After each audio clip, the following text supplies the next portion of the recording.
Na Rais William Ruto amewasili nchini Uhispania kisha ataelekea nchini Uingereza kwa ziara rasmi. Kiongozi wa taifa anatarajiwa kuandaa mashauriano ya ngazi ya juu yanayodhamiriwa kupiga jeki uhusiano wa kibiashara na kuimarisha wajibu wa Kenya katika masuala ya kiuchumi duniani. Kwenye taarifa, msemaji wa Ikulu Hussein Mohamed alisema kwamba ziara hiyo itaanzia mjini Seville nchini Uhispania, ambako Rais Ruto atahudhuria makala ya 4 ya kongamano la kimataifa kuhusu maendeleo.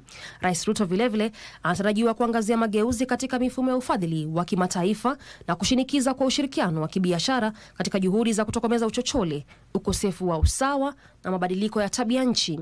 Kadhalika, kiongozi wa taifa atashauriana na Waziri Mkuu wa Uhispania Pedro Sanchez na Mfalme Felipe wa Sita kuhusu nishati safi, uwezeshaji wa vijana na hatua za kudhibiti athari za mabadiliko ya tabia nchi. Jijini London, Rais Ruto atakutana na Waziri Mkuu Sir Keir Starmer kusaini mkataba wa ushirikiano wa kimataifa baina ya Kenya na Uingereza wa mwaka 2025-2030 uliojikita katika nyanja za biashara, hali ya anga, teknolojia na usalama. Mikataba hiyo inanuia kupiga jeki biashara maradufu kufikia mwaka 2030 pamoja na kukuza ujuzi wa kidijitali. Uingereza pia imejitolea kuwekeza euro bilioni 1.5 katika sekta hizo muhimu ifikapo mwaka 2030.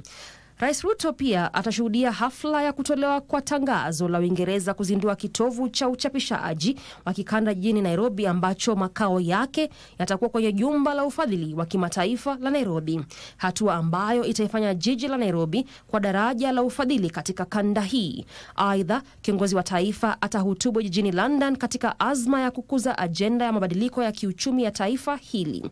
Doreen Arange, Darubini Wikendi.